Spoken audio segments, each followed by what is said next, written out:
Assalamualaikum warahmatullahi wabarakatuh.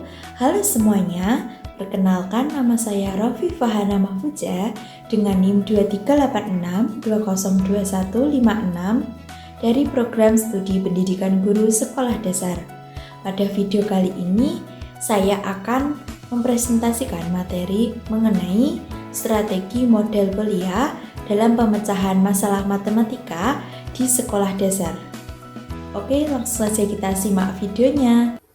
Materi yang akan kita bahas dalam video kali ini adalah yang pertama, pengertian dari pemecahan masalah matematika atau PMM. Yang kedua, tujuan penerapan model belia. Yang ketiga, langkah-langkah model belia. Yang keempat, contoh penerapan model belia. Dan yang kelima, kelebihan dan kekurangan dari model belia. Oke, kita langsung saja ke pengertian pemecahan masalah matematika.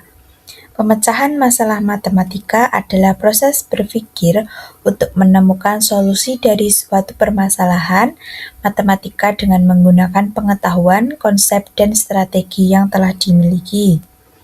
Melalui kemampuan ini, siswa tidak hanya dituntut memperoleh jawaban yang benar, tetapi juga memahami bagaimana cara menemukan jawaban tersebut.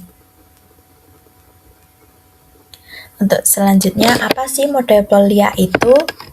Model belia merupakan strategi pemecahan masalah yang membantu siswa menyelesaikan soal matematika secara sistematis serta melatih berpikir logis, kritis, dan terstruktur. Dari model ini, mereka lebih mudah memahami konsep matematika dan mampu menyelesaikan soal dengan langkah-langkah yang benar. Penerapan model belia ini memiliki beberapa tujuan. Yang pertama adalah membantu siswa memahami permasalahan sebelum mencari jawaban. Yang kedua, melatih kemampuan berpikir kritis dan logis. Yang ketiga, membiasakan siswa menyusun langkah penyelesaian secara sistematis. Yang keempat, menumbuhkan rasa percaya diri dalam menyelesaikan soal matematika. Dan yang kelima, mengembangkan kemampuan pemecahan masalah dalam kehidupan sehari-hari. Untuk yang selanjutnya, langkah-langkah model belia. Model belia ini terdapat 4 langkah utama. Yang pertama itu memahami masalah, you understand the problem. Pada tahap ini, siswa membaca soal dengan teliti, kemudian menentukan informasi yang diketahui dan apa yang ditanyakan. Untuk yang kedua, menyusun rencana, devise a plan. Setelah memahami soal, siswa menentukan strategi yang tepat untuk menyelesaikannya. Strategi tersebut dapat berupa operasi hitung, membuat gambar, membuat tabel, ataupun mencari pola. Langkah yang ketiga, melaksanakan rencana, carry out the plan, yaitu menyelesaikan soal sesuai strategi yang dipilih. Yang kelima, memeriksa kembali, look back.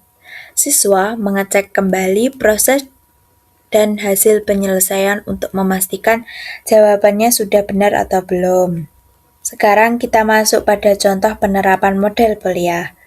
Contoh yang pertama, Ani memiliki 24 permen. Permen tersebut akan dibagikan sama banyak kepada 6 temannya. Berapa permen yang akan diterima setiap teman? Kita selesaikan menggunakan 4 langkah model belia. Yang pertama itu tadi memahami masalah. Yang diketahui adalah Ani memiliki 24 permen dan akan dibagikan kepada 6 teman dengan jumlah yang sama banyak. Sedangkan yang ditanyakan, ada berapa permen yang diterima setiap teman? Untuk langkah yang kedua, menyusun rencana. Karena permen akan dibagikan sama banyak kepada beberapa orang, maka operasi yang tepat digunakan adalah operasi pembagian. Untuk langkah yang ketiga adalah melaksanakan rencana.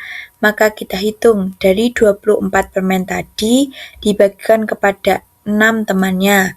Hasilnya adalah 4 permen. Dan yang terakhir, kita pastikan jawaban tersebut sudah benar atau belum. Kita periksa kembali. Dengan cara 6 dikalikan 4 sama dengan 24. Sehingga jawabannya sudah benar. Jadi setiap teman menerima 4 permen. Ada lagi contoh yang kedua. Di kebun sekolah terdapat 25 bunga mawar dan 18 bunga melati. Berapa jumlah seluruh bunga di kebun tersebut? Penyelesaiannya masih sama dengan contoh yang pertama tadi. Yang pertama, kita memahami masalah. Yang diketahui terdapat 25 bunga mawar dan 18 bunga melati. Dan yang ditanyakan jumlah seluruh bunga. Yang kedua, kita harus menyusun rencana. Karena soal meminta jumlah seluruh bunga, maka operasi yang digunakan adalah penjumlahan. Yang ketiga, kita melaksanakan rencana. Dari 25 bunga mawar tadi, kita tambah dengan 18 bunga melati, maka hasilnya 43. Dan yang terakhir, kita periksa kembali apakah jawabannya sudah benar atau belum.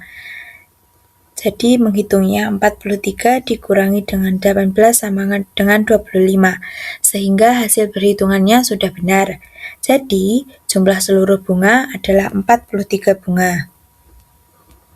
Untuk kelebihan dan kekurangan model Polya, yang pertama kelebihannya dapat melatih kemampuan berpikir kritis dan kreatif, membantu siswa memahami konsep bukan sekedar menghafal rumus, membiasakan siswa berpikir secara runtut, meningkatkan kemampuan pemecahan masalah, dan juga dapat mendorong siswa lebih aktif dalam pembelajaran. Untuk kekurangannya, siswa membutuhkan waktu pembelajaran yang lebih lama. Sebagian siswa juga memerlukan bimbingan guru dalam setiap langkah, dan juga kurang efektif jika siswa belum terbiasa menyelesaikan cerita. Sebagai penutup, dapat disimpulkan bahwa model Polya merupakan strategi pemecahan masalah yang membantu siswa menyelesaikan soal matematika secara sistematis melalui 4 langkah, yaitu memahami masalah, menyusun rencana, melaksanakan rencana, dan memeriksa kembali. Penerapan model ini dapat melatih kemampuan berpikir logis, kritis, dan terstruktur, sehingga membantu siswa lebih memahami konsep serta meningkatkan kemampuan mereka dalam pemecahan masalah matematika. Dengan demikian, video presentasi dari saya. Jika terdapat kesalahan dalam penyampaian, saya mohon maaf. Wassalamualaikum warahmatullahi wabarakatuh. I just had to let you know you're